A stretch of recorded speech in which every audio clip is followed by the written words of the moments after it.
আমাৰ আমিন গাঁৱত নৱনিৰ্মিত সুইমিং পুল আৰু ক্ৰিকেট ষ্টেডিয়াম চাবলৈ আহিছিলোঁ। আমাৰ সুইমিং পুলটো সুন্দৰভাৱে নিৰ্মাণ সম্পূৰ্ণ হৈছে।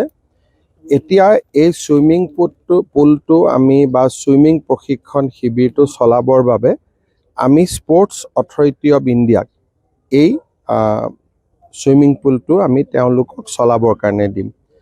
40 জন প্ৰশিক্ষাৰ্থীয়ে ইয়াত প্ৰশিক্ষণ ল'ব পাৰিব আৰু নেশ্যনেল গেমছৰ দৰে খেল হ'ব পাৰিব। ইতিমধ্যে আমাৰ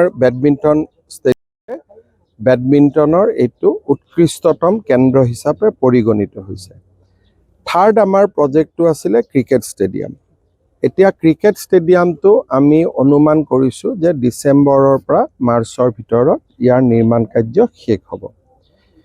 এতিয়া আমি ক্ৰিকেট ষ্টেডিয়াম বা যিখন আমাৰ পাৰ্ক আছে তাৰ সন্মুখত ৰেলৰ মাটি আছিলে। ৰেলৰ মাটি অসম চৰকাৰে লিজত ল'ব খুজিছে যাতে আমি মাল্টি লেভেল কাৰ পাৰ্কিং এটা বনাব পাৰোঁ। তাৰো কাম কাজ ইতিমধ্যে চলি আছে। আৰু এই গোটেইখিনি DC অফিচ হ'ল, জুডিচিয়াৰী হ'ল বা আমাৰ চেঞ্চাছৰ অফিচ হ'ল, ইমানকেইটা ক্ৰীড়া প্ৰকল্প হ'ল, তাৰ লগত খাপ খুৱাব পৰাকৈ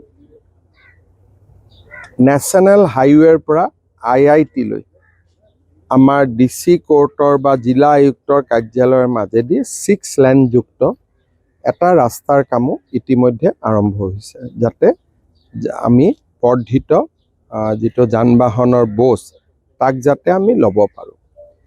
ইয়াত যিখিনি খেলাৰ সুবিধা সৃষ্টি হৈছে তাৰ কাৰণে আমি বেডমিণ্টন আৰু সুইমিং পুলৰ বাবে 100 জন খেলুৱৈ থাকিব পৰা 2টা হোষ্টেল বনাইছোঁ আৰু ক্ৰিকেটৰ বাবেও 200 গৰাকী পুৰুষ মহিলা বা আন্তৰ্জাতিক কোচ থাকিব পৰাও আমি ফ্লেট বনাইছোঁ।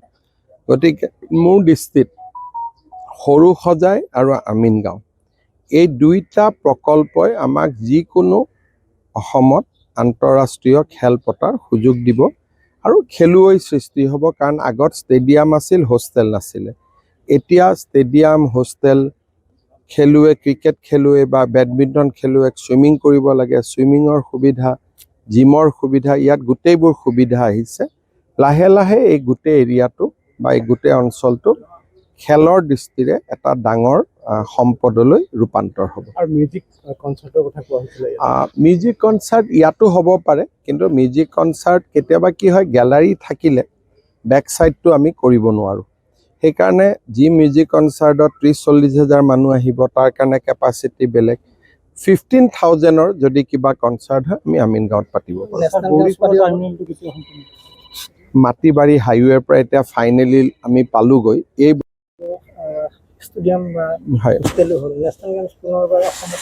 এইবাৰ মেঘালয়ত নেশ্যনেল গেমছ হ'ব। গতিকে অসমত যদি আমি নেশ্যনেল গেমছ পাতোঁ, 30 চনৰ আগত আমি পাতিব নোৱাৰোঁ। কাৰণ নৰ্থ ইষ্টত একেৰাহে 2খন গেমছ নিদিব। এইবাৰ যিহেতু বহুত দিনৰ পিছত শ্বিলঙে লাগি পাইছে, আমাৰ এপ্লিকেশ্যন আছে, কিন্তু মই ভাবোঁ বেক টু বেক নৰ্থ ইষ্টত 2খন নিদিব, কিন্তু চেষ্টা থাকিব। নহ'লে 2030 হ'ব লাগে। শৰাইঘাটৰ তৃতীয়খন দলং হ'ল ৰেলৰ ওপৰত। আমাৰ আমিন গাঁৱৰ মানুহখিনি উচ্ছেদিত হ'ব লাগিব। সেইকাৰণে তেওঁলোকক আগিয়াথুৰিত মাটি দিয়াৰ এটা প্ৰক্ৰিয়া চলি আছে। সেইটো সম্পূৰ্ণ হ'লে আমি তেওঁলোকক মাটিৰ পট্টা দিম। তাৰ পিছত মাটিখিনি ৰেল দলংখন বনাব পাৰিব। মানুহখিনিৰ কষ্ট হ'ব বুলি অকণমান মই পিছুৱাই থৈছোঁ।